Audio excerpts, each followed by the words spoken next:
Cuando pensamos en doctrinas peligrosas, usted puede pensar, bueno, ¿qué es una doctrina peligrosa? Doctrina es enseñanza, lo hemos dicho ya. Es una palabra de la Biblia para hablar de una enseñanza, una doctrina. Entonces, cuando hablamos de doctrinas peligrosas, estamos hablando de enseñanzas que engañan, que son engañosas. Obviamente la Biblia nos advierte de no caer en estas enseñanzas, pero son frecuentes y son comunes y están a la orden del día. Y mucha gente cae engañada diariamente. Por eso es importante estas porciones donde Pablo nos advierte acerca de estas doctrinas, acerca de estos errores, podríamos llamarles, para que no caigamos en ellos. Hay personas, si uno piensa quizás en las doctrinas más peligrosas, no sé qué viene a tu mente, pero tal vez uno piensa en doctrinas abiertamente perversas, ¿no? Enseñanzas abiertamente malvadas, que claramente son horrendas, oscuras. Pero déjame decirte algo. La Biblia nos dice que las doctrinas más peligrosas no son las que son abiertamente perversas. No son las que son abiertamente malvadas, ¿no? Como algo que tú miras y de entrada a 1000 metros de distancia dices, oh, eso es malvado, eso es oscuro.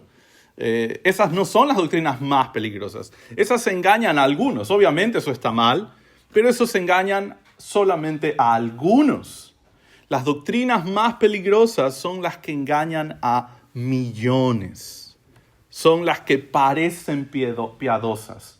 Son las doctrinas que parecen buenas por fuera, que parece que me acercaran a Dios. Son engañosas. Primera, no vamos a alejarnos de Colosenses, pero quiero leer nada más.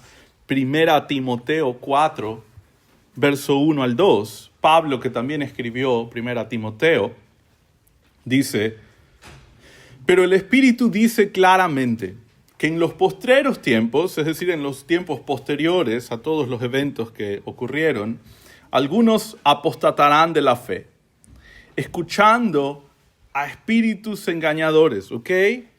Algunos van a ser sacados de la fe, alejados de la fe verdadera, y dice que el origen de estas enseñanzas son espíritus engañadores. En otras palabras, demonios. Y Pablo lo sigue diciendo. Dice, escuchan a doctrinas de demonios. Es como termina el verso 1. Dice, verso 2, por la hipocresía de mentirosos que teniendo cauterizada la conciencia, y hasta ahí uno empieza a escuchar, ok, Pablo, doctrinas engañosas, enseñanzas demoníacas, y uno esperaría algo muy oscuro y algo muy feo, pero en realidad Pablo muestra que el engaño es más cercano de lo que pensamos. Dice que estas doctrinas de espíritus engañosos consisten en prohibirán casarse, mandarán abstenerse de alimentos que Dios creó. De nuevo, hay religiones que prohíben casarse a sus líderes, a su liderazgo. Le prohíben, imponen un celibato obligado. Hay varias religiones que dicen, hey, no puedes comer esto, no puedes comer aquello, no puedes usar esto, no puedes dejarte la barba, no puedes hacerlo de aquí o hacerlo de allá, poniendo mandatos que Dios no ha dejado en su palabra. Todo esto tiene un origen fuera de la Biblia, fuera de la Escritura. Así que si te das cuenta, las doctrinas más engañosas para Pablo, las que vienen directamente del infierno, no son las que se ven malvadas a 1000 metros de distancia. Son las que parecen piadosas. Son las que confunden a miles de personas. Son las que están enviando al infierno diariamente a miles de personas. Así que esta mañana vamos a estudiar otras dos características de estas doctrinas peligrosas que Pablo advierte acá, tristemente comunes, pero con el propósito de vivir como aquellos que han muerto con Cristo, según nuestro pasaje en Colosenses. Vamos a dividir nuestro pasaje, lo vamos a leer en un momento, pero lo vamos a dividir en dos partes. Verso 20 al 21, doctrinas humanas. Esta es una característica, son doctrinas que vienen no de Dios, sino de los hombres. Y finalmente, verso 23, doctrinas ineficaces. Son doctrinas que no tienen poder para salvar. Vamos a leerlo. Colosenses 2, verso 20 al 23 dice: Pues si habéis muerto con Cristo en cuanto a los rudimentos del mundo, ¿por qué, como si vivieseis en el mundo, os sometéis a preceptos, tales como no manejes, ni gustes, ni aun toques, en conformidad a mandamientos y a doctrinas de hombres, cosas que todas se destruyen con el uso? Tales cosas tienen a la verdad cierta reputación de sabiduría, en culto voluntario, en humildad y en duro trato del cuerpo, pero no tienen valor alguno contra los apetitos de la carne. Vamos a explicar todos estos pasajes en un momento, pero primero oremos pidiendo la ayuda de nuestro Señor. Oremos. Padre y Señor nuestro, gracias por tu palabra, Señor. Gracias porque ella nos permite, Señor, alejarnos del error, vivir de una forma que te agrade, estar seguros de nuestra salvación en Cristo únicamente, Señor. Gracias porque tu palabra nos recuerda que es el camino, el único camino, Señor, a través de tu Hijo que lo enviaste. Padre, ayúdanos a poder estar, Señor, atentos y huir y sacar a otros del error también, Padre amado. Gracias, Señor, porque tu palabra es clara, poderosa y nos instruye, y es tu amor a través de ella, Padre. En Cristo Jesús oramos. Amén. Bueno, el punto 1, y lo dividí en dos puntos de forma muy sencilla, muy fácil de verlo en el pasaje, y lo voy explicando. Primer punto es doctrinas humanas, doctrinas que provienen de los hombres y no de Dios, es la idea. Entonces el texto comienza, si tienes la versión Reina Valera, dice: pues si habéis muerto con Cristo. Si tienes la Biblia de las Américas, que son las dos más usadas, empieza directamente con si habéis muerto con Cristo. En el hebreo es una condicional, pero es una condicional, ya ves, una condición, si habéis muerto con Cristo. Pero en español, cuando uno usa un condicional, uno tendría la sensación de que uno está poniendo en duda la situación, ¿no? Como, no sé si almorzaste ayer, ¿no? No sé si trajiste el documento que te pedí. Es como si uno estuviese poniendo duda. Pero en griego hay varios tipos de condicionales, no funciona siempre igual. Y esta es una condicional de primer tipo. Lo que significa, ya ves que el Nuevo Testamento fue escrito en griego, y lo que esto significa es que Pablo no está poniendo en duda el contenido de la condición, sino que Pablo lo está afirmando. Lo que Pablo está diciendo se podría entender como ya que habéis muerto con Cristo.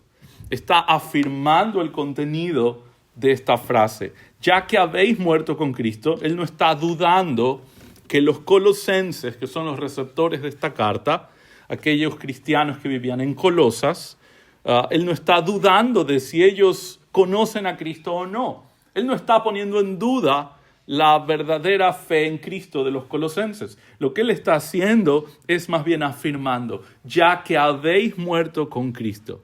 Ahora, la pregunta es, ¿qué significa haber muerto con Cristo?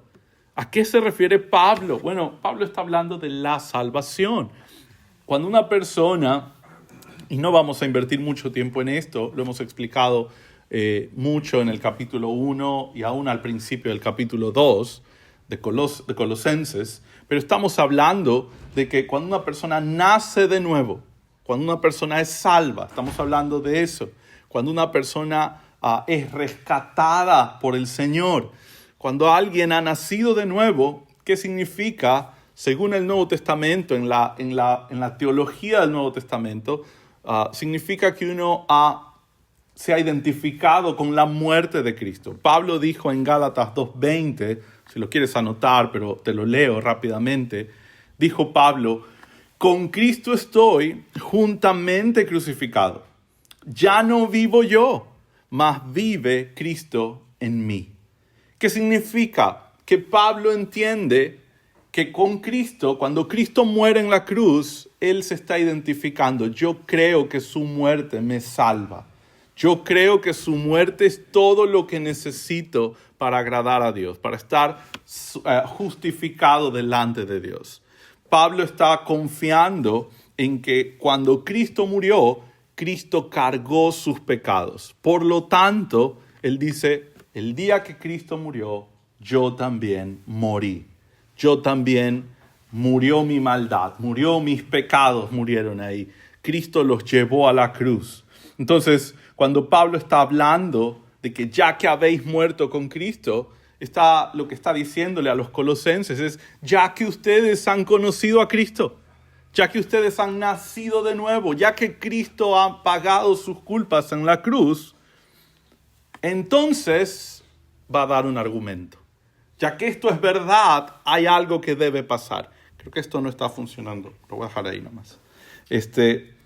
Ya que Cristo murió por ustedes, ya que ustedes se han identificado con la muerte de Cristo. ¿Recuerdas que hablamos del bautismo hace unas semanas, ahí en Colosenses 2, y cómo el bautismo reflejaba, y debía ser así, por inmersión, porque eso refleja, al hundirse la persona, está reflejando, se está identificando con la muerte de Cristo, desaparece de nuestra vista, ¿no? En el agua, es como si muriera y fuese enterrado, y luego se levanta identificándose también con la resurrección de Cristo.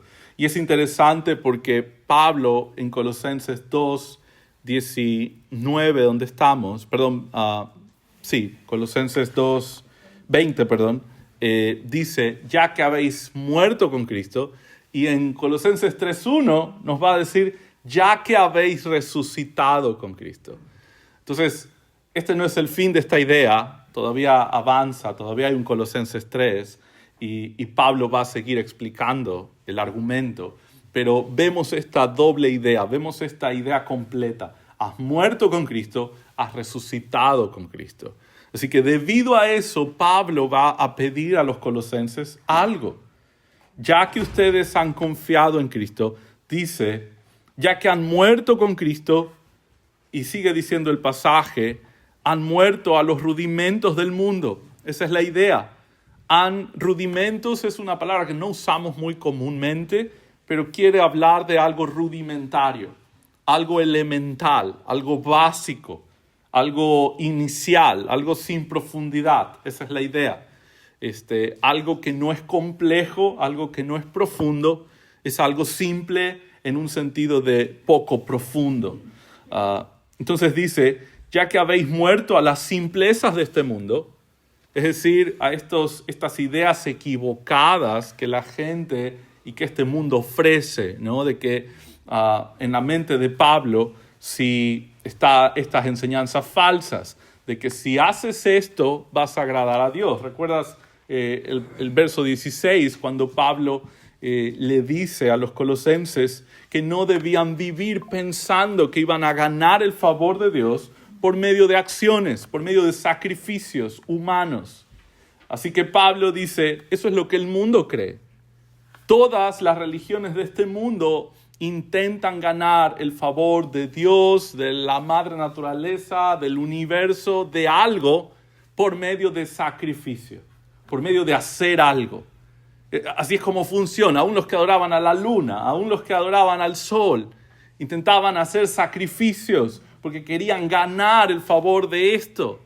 Y Pablo dice, estas son las cosas rudimentarias del mundo, son las ideas débiles del mundo, necias, si quieres ponerle el adjetivo.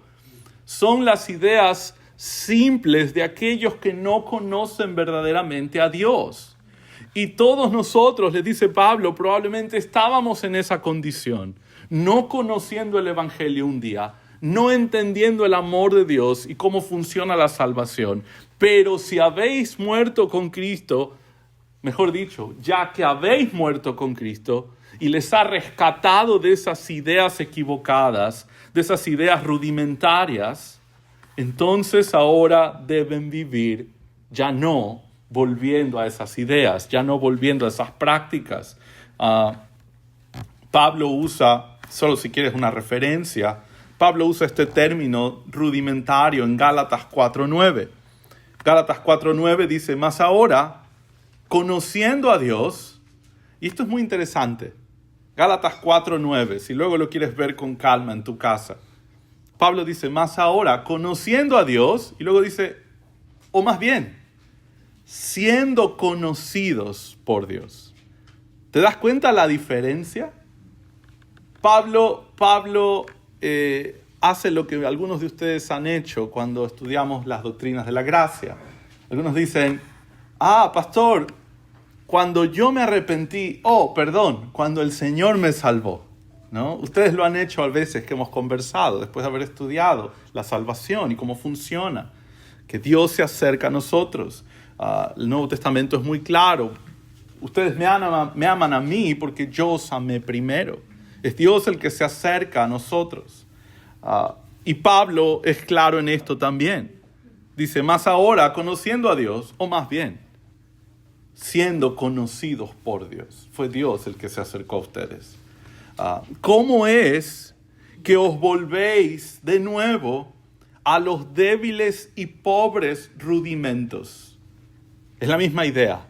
¿Cómo es que el Señor les rescató de estas ideas equivocadas de sacrificios, de creer que puedo pagar el favor de Dios por medio, decíamos la semana pasada, haciendo una procesión, caminando de rodillas, golpeando mi espalda, aún en ciertos lugares del mundo, y siempre para Semana Santa son noticias estos eventos, porque hay gente que de hecho se crucifica, ¿no? O sea, literalmente se atraviesan sus manos. Entonces, gente que de nuevo cree que puede pagar el amor de Dios, y lo que en realidad, decíamos la semana pasada, lo que en realidad consiguen es todo lo opuesto. Son ofensivos a Dios. ¿Cómo puedes comparar lo que estás haciendo con lo que Cristo hizo? ¿Cómo puedes comparar tu vida llena de pecado, ese sacrificio lleno de maldad, con la vida pura y perfecta del Cordero puro y sin mancha que se puso delante de mí? Es absurdo. Entonces Pablo le está diciendo, si ustedes fueron rescatados de eso, ¿por qué quieren volver? Termina Gálatas 4:9 diciendo, a los cuales os queréis volver a esclavizar. En aquellos días, y ya ves por lo que Pablo les dice a los Gálatas, por lo que Pablo les dice a los Colosenses, había una tendencia, si quieres ponerlo en otras palabras, era común, era popular la idea de volver a los ritos del antiguo pacto. Se habían mezclado algunos ritos del antiguo pacto, del Antiguo Testamento, con ideas filosóficas, y se había hecho ahí algo que en teología se conoce como sincretismo. Se habían unido varias fuentes de prácticas, y el resultado era una mezcla que la gente estaba abrazando, pensando, yo debo seguir practicando ciertos ritos para pagar el favor de Dios. Yo debo sacrificar mi cuerpo, yo debo abstenerme de estos alimentos, porque al hacerlo estoy pagando el favor de Dios. Al sacrificar mi cuerpo, estoy pagándole a Dios lo que Él hace por mí. Y el Nuevo Testamento es muy claro, y aún el Antiguo Testamento es muy claro, no podemos pagar el amor de Dios. Es imposible, es una gracia. Dios nos ama porque no lo merecemos, eso es gracia. Entonces, Pablo, de hecho, solo para darte la idea completa, cuando Pablo habla de rudimentos de este mundo, está contrastando las enseñanzas o doctrinas de hombres, por eso el título del punto 1, doctrinas humanas, con lo que Cristo enseña. Son dos lados opuestos de la balanza. Si te fijas en Colosenses 2:8, Pablo, ya estudiamos esto, solo es un recordatorio. Colosenses 2:8 dice, mirad que nadie os engañe. ¿Cómo? Bueno, por medio de filosofías, huecas sutilezas, porque son confusas, según las tradiciones de los hombres, conforme a los rudimentos del mundo y no según Cristo. Conforme a las ideas necias del mundo, simples, que solo pueden ver lo que está delante de sus ojos, ¿no? El mundo no entiende, los hombres no entendemos ni siquiera cómo funciona este mundo, si somos honestos. Hay muchos misterios. Todo aquel que ha prendido a veces un documental de ciencias en la televisión o agarrado un libro de ciencias, hay misterios que no se pueden explicar en este mundo. Y aún aquellos que se han explicado, hay mucho debate y siempre hay actualizaciones y siempre hay confusión. Ni siquiera entendemos este mundo y queremos entender los misterios de Dios. Cuando solo observamos lo que tenemos delante de nuestros ojos y pretendemos entender, así es Dios, estamos actuando al revés. En lugar de Dios decirnos cómo funciona el mundo y cómo es Dios y qué es lo que yo debo aprender, pretendemos mirar desde mi mente limitada, desde mi espacio limitado y juzgar lo eterno. Es todo lo opuesto. Pablo les advirtió que estas son enseñanzas de hombres. Colosenses 2:8 dice, si te das cuenta es la contraste. Enseñanzas de hombres, filosofías de hombres, estas son las enseñanzas rudimentarias del mundo y dice un contraste, y no según Cristo. Este es el contraste, es lo opuesto a Cristo. Y es lo mismo que está pasando en el verso 20. Dice, si habéis muerto con Cristo, en cuanto a los rudimentos del mundo, en cuanto a estas enseñanzas rudimentarias, dice, ¿por qué vives como si todavía estuvieses bajo ese sistema? Dice, ¿por qué como si vivieses en el mundo? Como si Cristo no los hubiese rescatado. ¿Por qué se quieren someter todavía a ese tipo de sistema, a ese tipo de prácticas?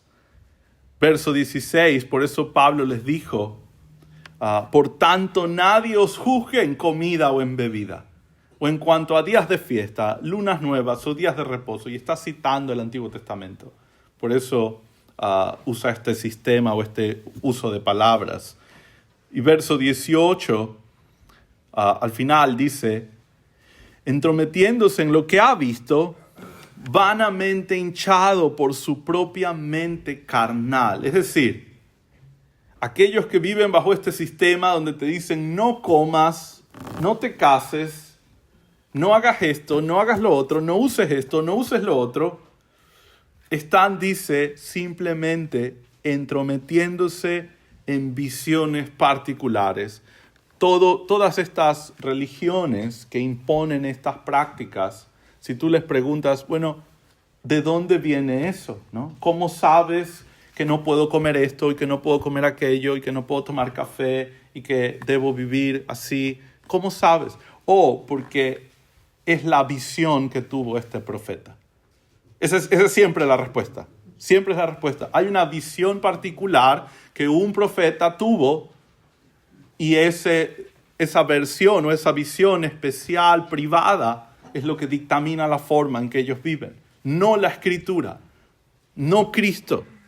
Cristo nos ha dejado su palabra. No necesitamos visiones extrabíblicas. No necesitamos revelaciones privadas fuera de la Escritura. Y de nuevo, es lo que Pablo está mostrando.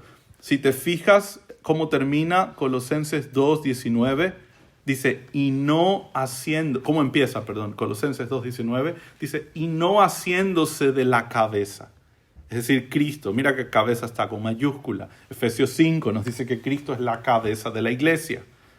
Entonces, Pablo, si te das cuenta, está haciendo un contraste, que vivir bajo estas ideas simples y necias del mundo es opuesto a las doctrinas de Cristo. Es opuesto a lo que Cristo nos ha dejado en su palabra.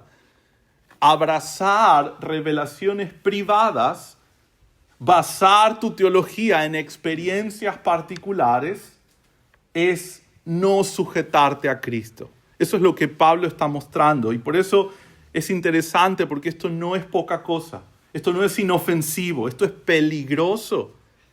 Esto llevaría a los colosenses a alejarse de la fe y perderse, rechazar a Cristo. Es lo que Pablo decía en los Gálatas. Algunos apostatarán de la fe escuchando estas doctrinas.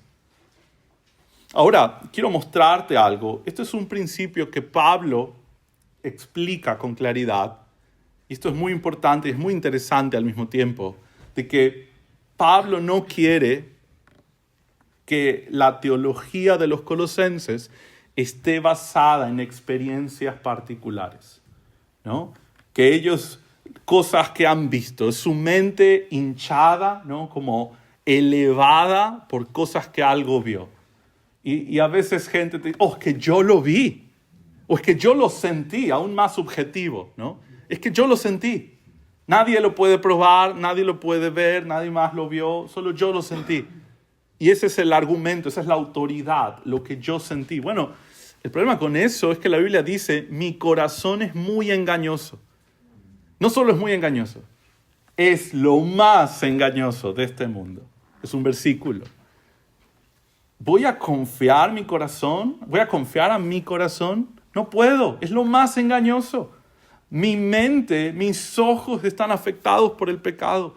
No importa lo que yo vea, más peso tiene lo que Dios ha dicho. Mis ojos me pueden engañar, mi mente me puede engañar. Hay gente que ve alucinaciones por un remedio que tomó, por la edad, por una enfermedad, por un desbalance hormonal, por lo que sea. Hay 1000 razones. Consumió algo, etc. Yo no puedo confiar en mis ojos y en mi experiencia para basar cómo es Dios. Pablo dice, hacer eso es rechazar la autoridad de Cristo, es no hacerse, es no sujetarse a la cabeza. Y quiero mostrarte, a esto era lo que quería llegar, el Señor Jesús hizo exactamente lo mismo. Cuando Él resucitó, y esto es un paréntesis aquí, pero es interesante, lo voy a tratar de hacer rápido. Pero cuando Él resucitó, el día que Él resucitó, tú sabes, primero fueron las mujeres a ver el sepulcro. Las mujeres no fueron a esperar la resurrección, las mujeres iban a ungir un cuerpo muerto, llevaban incienso, llevaban perfumes para ungir a un cadáver. Ellas no estaban esperando la resurrección, aunque el Señor lo había anunciado ampliamente. Y cuando llegaron encontraron la tumba vacía. Luego llamaron a algunos de los discípulos que principalmente no creyeron inicialmente. Luego Pedro y Juan corrieron hacia la tumba, vieron algunas de las cosas que las mujeres habían visto, pero básicamente nadie había visto al Señor. Es decir, las mujeres como grupo no se había registrado que habían visto al Señor. Pedro y Juan vieron la evidencia de la tumba vacía, pero no habían visto al Señor hasta ese punto. Y luego tenemos a los caminantes de Emaús, que son muy famosos, muy conocidos. Esto está en Lucas 24, verso 13. Iban 2 discípulos del Señor, y esto es interesante, iban saliendo de Jerusalén. Iban hasta otro lugar, iban hasta Emaús, aproximadamente unas 3 horas de camino. Iban caminando, les tomaría 3 horas básicamente, aproximadamente, llegar de Jerusalén a Emaús. Todavía el día no ha terminado y ellos van conversando acerca de todo lo que había pasado, de que las mujeres habían visto la tumba vacía, de que los discípulos habían visto la tumba vacía, pero ellos dicen, pero nadie lo ha visto a él. Y hay un tono probablemente ahí de decepción. ¿Por qué? Bueno, varias razones. Ellos están yendo de Jerusalén. O sea, si tú estás esperando ver al Señor resucitado, tú no te vas de Jerusalén. Ahí está la tumba vacía. Quiero verlo, ¿dónde está? Pero ya se está acabando el día y ellos, nadie lo ha visto. Sí, las mujeres dijeron esto, los discípulos dijeron esto, pero nadie lo ha visto y están caminando hacia Emaús. Lucas 24, 13 dice, y he aquí, 2 de ellos iban el mismo día. Eso es interesante, es importante, es el mismo día, a una aldea llamada Emaús. Estaba a 60 estadios de Jerusalén. E iban hablando entre sí de todas aquellas cosas que habían acontecido. Sucedió que mientras hablaban y discutían entre sí, Jesús mismo se acercó y caminaba con ellos. Y esto es importante. Mas los ojos de ellos estaban velados para que no le conociesen. ¿Por qué? Porque el Señor impedía que ellos le reconociesen. Es interesante. ¿Por qué no se dejó reconocer? Ellos están hablando de eso, de que Él ha resucitado y nadie lo ha visto. ¿Por qué el Señor impide que ellos le reconozcan? Bueno, hay una razón. Verso 17. Y les dijo, el Señor se acerca, no le reconocen porque Él lo impide. Y les dijo, ¿qué pláticas son estas que tenéis entre vosotros mientras camináis? ¿Y por qué estáis tristes? Respondiendo uno de ellos, que se llamaba Cleofas, le dijo, ¿eres tú el único forastero en Jerusalén que no has sabido las cosas que han acontecido en estos días? Entonces él les dijo, ¿qué cosas? Y ellos le dijeron, de Jesús Nazareno, que fue varón profeta, poderoso en obra y en palabra delante de Dios y de todo el pueblo, y cómo le entregaron los principales sacerdotes y nuestros gobernantes a sentencia de muerte y le crucificaron. Pero nosotros esperábamos que Él era el que había de redimir a Israel. Nosotros esperábamos, ¿no? Pero no fue, ¿no? Es la idea. Nosotros esperábamos que Él fuera el que había de redimir a Israel. Y ahora, además de todo esto, hoy es ya el tercer día que esto ha acontecido. Aunque también nos han asombrado unas mujeres de entre nosotros, las que antes del día fueron al sepulcro y como no hallaron su cuerpo, vinieron diciendo que había visto visión de ángeles, quienes dijeron que Él vive. Y fueron algunos de los nuestros al sepulcro y hallaron así, como las mujeres habían dicho, pero a Él no le vieron. Ese es clave. Las mujeres sí dijeron todo esto, pero a Él no lo vieron. Entonces Él dijo, Jesús les dijo, oh insensatos y tardos de corazón para creer. Escucha, para creer todo lo que los profetas han dicho. Es la revelación que ya tenían en sus manos. ¿No era necesario que el Cristo padeciera estas cosas y que entrara en su gloria? Y escucha, y comenzando desde Moisés y siguiendo por todos los profetas, les declaraba en todas las escrituras lo que de Él decían. Y esto me lo enseñó un profesor del seminario y estoy tan agradecido por su trabajo aquí en este pasaje. Pero él nos mostraba por qué Jesús vela sus ojos de estos dos caminantes. Porque Jesús no quiere que su fe provenga de una experiencia. Es que yo lo vi. No, Él quiere que su fe venga de la Escritura. Y primero abre la Biblia y les muestra cómo desde Moisés, a través de los profetas, prueba la resurrección de Cristo. Y cuando ellos creen a la Biblia, entonces lo pueden ver. Y entonces Él desaparece. Y entonces ellos creen. Es lo que Lucas 24 muestra. De nuevo, fácil, el Señor podría mostrarse y ellos creerían. Pero no creerían porque abrieron la Biblia, creerían porque tuvieron una experiencia. ¿Y qué es lo que tú y yo debemos hacer?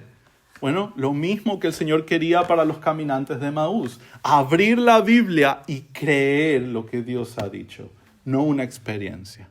Y es lo mismo que Pablo está haciendo con los colosenses. No confíen una experiencia. Eso es no sujetarse a Cristo. Esa no es la voluntad de Cristo. Pablo dice, termina el verso 20 diciendo, ustedes ya no viven para el mundo, no se sometan a estos mandatos. Estos mandatos, verso 21, dice, no manejes, ni gustes, ni toques. Esta probablemente es una cita común entre las falsas religiones. Se han encontrado publicaciones, hallazgos de falsas religiones, falsos maestros que usaban este tipo de lenguaje muy similar. Parece ser que era una frase común entre estos grupos. No manejes, no gustes, no toques. Es la idea, no administres, no manejes significa no estés en contacto frecuente. No administres, no estés en contacto habitual con estas cosas, es decir, ciertos alimentos. No gustes, es decir, no los pruebes. Este sería un contacto parcial. Pero luego dicen, ni siquiera lo toques. Este es un contacto único. Si te das cuenta, va de mayor a menor. No puedes estar en contacto habitual. No puedes probarlo ni siquiera. Es más, ni siquiera puedes tocarlo. ¿Cómo sabemos que son alimentos? Bueno, porque ya vistes el contexto del capítulo 2, verso 16, pero también Pablo les va a decir, dice, verso 22, en conformidad a mandamientos y doctrinas de hombres, cosas que todas se destruyen o se consumen, es la idea, con el uso. Solo para ser claros aquí, lo que Pablo está mostrando es lo que yo como o dejo de comer no me hace espiritual. ¿Entiendes eso? Si yo dejo de comer un alimento o lo inverso, si yo lo como, eso no me hace menos santo. Eso no me hace menos conectado con el Señor o menos creyente o menos espiritual. Pablo dice, estas cosas en el momento en que te las comes se consumieron. Ya no existen, se destruyen cuando te las comes, cuando las consumes. Pero sin embargo es interesante porque hay tantas religiones diciéndote, si tú comes esto, te contaminas, ¿no? Si tú comes cerdo, si tú tomas café, si tú hablas con ciertos familiares, aún ciertos líderes les prohíben la comunicación con familiares. Si tú quieres ser un líder en esta religión, no te puedes casar. Es parte de lo que Pablo enseñó y advirtió, ¿no? Es imponer mandatos de hombres que Dios no ha dicho, que Dios no ha mandado en su palabra. Y todo inicia al abandonar la autoridad de las Escrituras. Cuando yo me alejo de este libro, doy espacio a estas ideas de hombres, a estas cosas de rudimentos del mundo. Es que el café te va a contaminar. Es que esta carne va a contaminar tu espíritu. Y de nuevo, uno podría pensar que estas doctrinas o estas enseñanzas, uno dice, bueno, pero estas son las prácticas del Antiguo Testamento. Estas son las prácticas del Antiguo Pacto. Bueno, déjame decirte algo. Las reglas del Antiguo Pacto nunca tuvieron la intención de producir una sensación de superioridad. Porque es lo que pasa. Cuando estas personas dicen, yo estoy bien con Dios porque no como esto. Si yo no como esto, estoy en un nivel superior que estos pobres ingenuos que sí toman café, ¿no? O algo así, ¿no? Se siente superior porque hago esto. Me siento en un nivel más avanzado, más elevado, porque hago lo de aquí o porque me abstengo de lo de allá. El Antiguo Pacto nunca tuvo la intención de producir esta sensación de superioridad o pensar que estoy pagando el favor de Dios. Jamás. Lo explicamos con detalle la semana pasada. Pero Pablo, de hecho, dice lo contrario. Gálatas 3:24, por tiempo se los leo rápido, dice, de manera que la ley ha sido nuestro ayo, nuestro dolor. La ley no me hace sentir superior, la ley me hace sentir incapaz.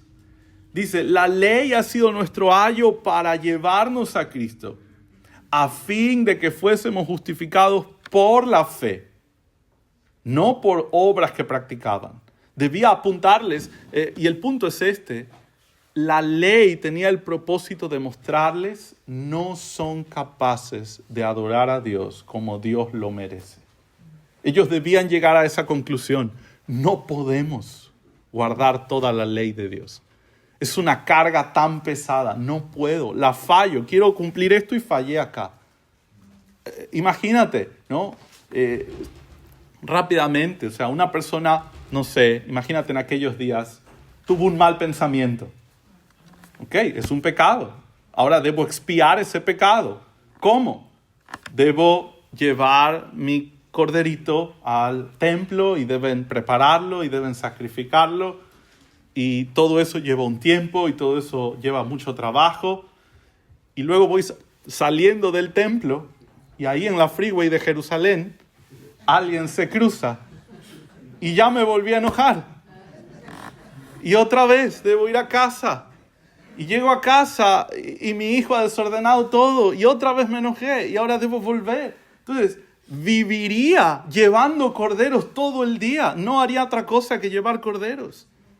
Eso debía haber sentido. Ese era el propósito de la ley. No puedo agradar a Dios. Necesito un Salvador. Y eso es lo que dice Pablo. La ley debía llevarnos a Cristo. Él vive por mí esa vida que yo no puedo. Esa vida de obediencia que yo no puedo. Dice, verso 25 de Gálatas 3, dice, pero venida la fe ya no estamos bajo ayo. Es decir, ya no estamos bajo la ley.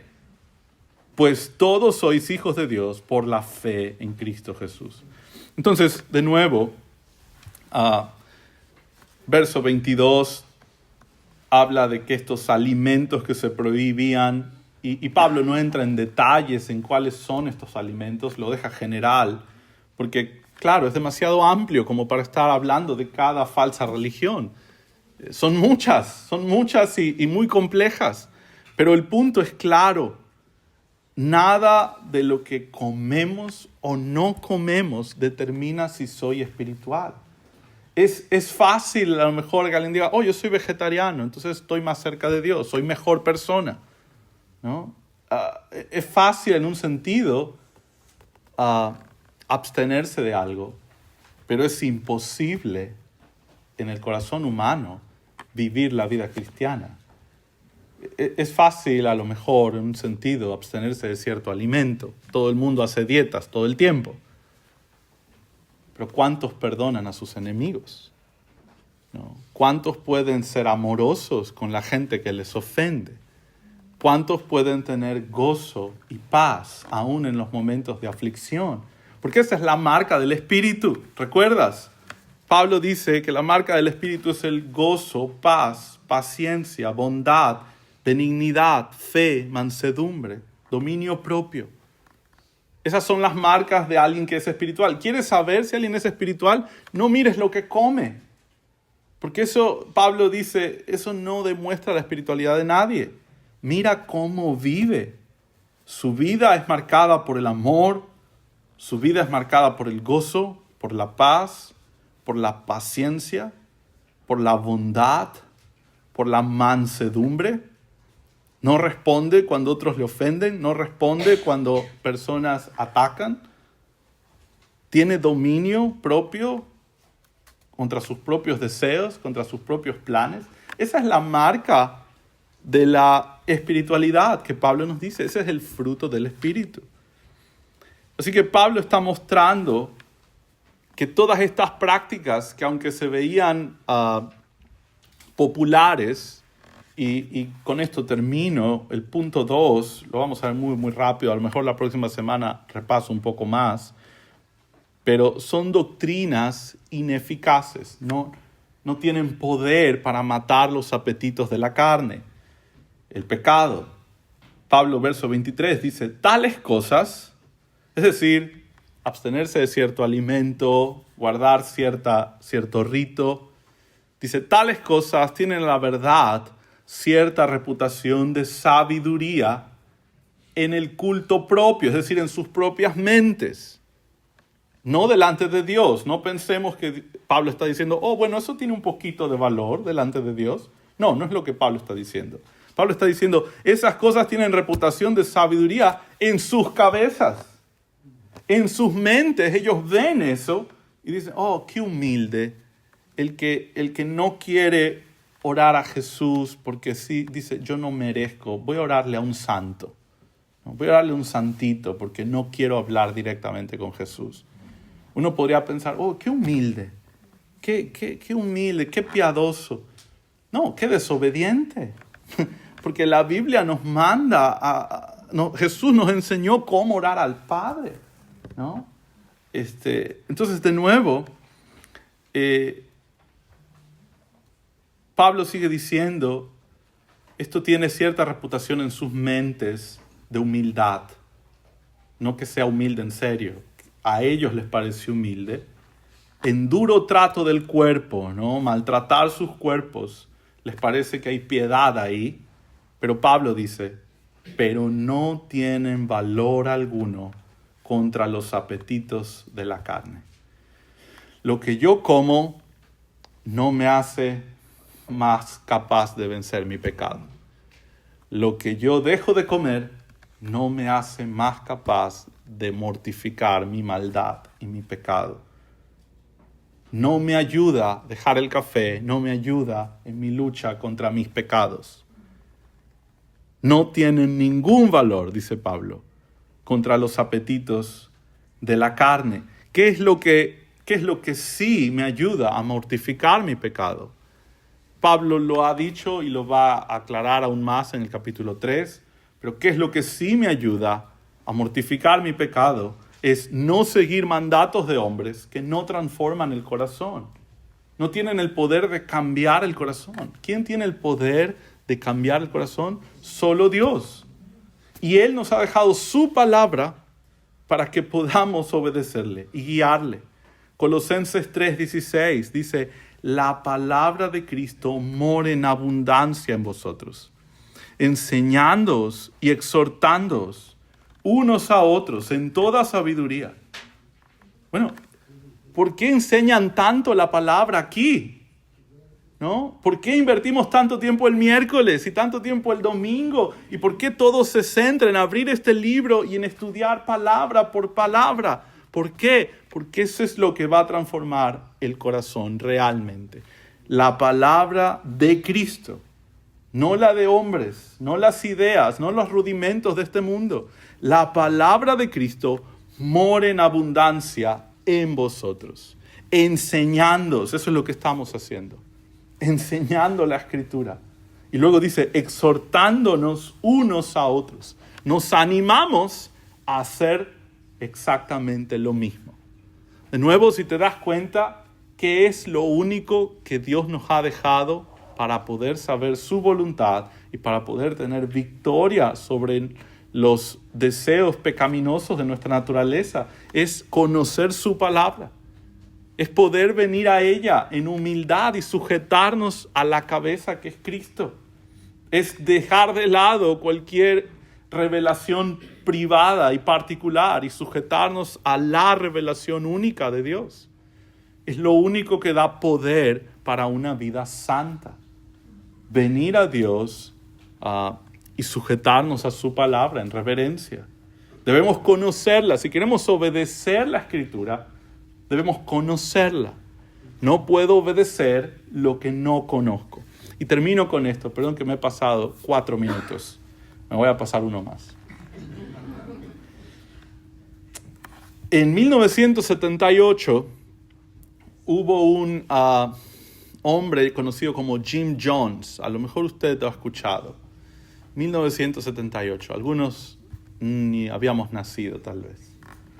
1978. Jim Jones reunió un grupo de personas y les enseñaba que él traía una revelación particular. Una nueva información que él había obtenido de forma privada, que él era una especie de líder iluminado que iba a construir un nuevo mundo para sus seguidores, ¿no? Y con esta información, con este engaño, con estas doctrinas engañosas de revelaciones particulares, les convenció a muchos de ellos a viajar a Guyana y formar ahí lo que él llamó Jonestown. Y era un lugar donde supuestamente iba a ser un paraíso y terminó siendo un infierno. Los libros que hablan de esto cuentan los horrores que se vivían ahí adentro. ¿Por qué? Bueno, porque las doctrinas de hombres no pueden matar los apetitos de la carne. Por eso, la Biblia lo dice. El resultado fue tan triste que en noviembre de 1978, Jim Jones convenció a su Johnstown de ingerir cianuro y pasar un suicidio colectivo. 900 personas se suicidaron ese día, incluido él. De nuevo, esto es solo un recordatorio de lo que hace toda religión falsa. Este tal vez es un recordatorio visible, gráfico, pero al final del día es lo mismo que hace toda religión falsa. Te engaña basado en revelaciones extrabíblicas, revelaciones particulares, doctrinas engañosas, y luego esos engaños sutiles llevan a cada uno de los asistentes a la muerte. Quizás no todos se suicidan, pero sí todos los que siguen doctrinas engañosas mueren eternamente. Lo único que trae vida verdaderamente es Cristo y su palabra. Amén. Vamos a orar. Padre y Señor nuestro, gracias por tu palabra, gracias por la luz que nos das, Señor, para estar lejos del error, Señor, para no caer en confusiones, para nunca dudar que lo único que necesitamos es Cristo y su obra perfecta en la cruz. Es lo que nos perdona, es lo que nos limpia, Señor. No podemos y no debemos buscar pagar tu bondad, Señor. Sí, vivimos en agradecimiento a ti, Señor, pero de ninguna manera pensamos que estamos ganando nuestra salvación. Es una gracia tuya, es un regalo tuyo, la salvación y la fe. Señor, ahora ayúdanos a seguir adorándote el resto del día debido a lo que tú has hecho, debido a tu amor inmerecido al enviar a tu Hijo, Señor. En Cristo Jesús oramos. Amén. Bueno, ya saben, esta noche 6 p.m. son bienvenidos y el miércoles también tenemos un último día de estudio bíblico, así que los esperamos.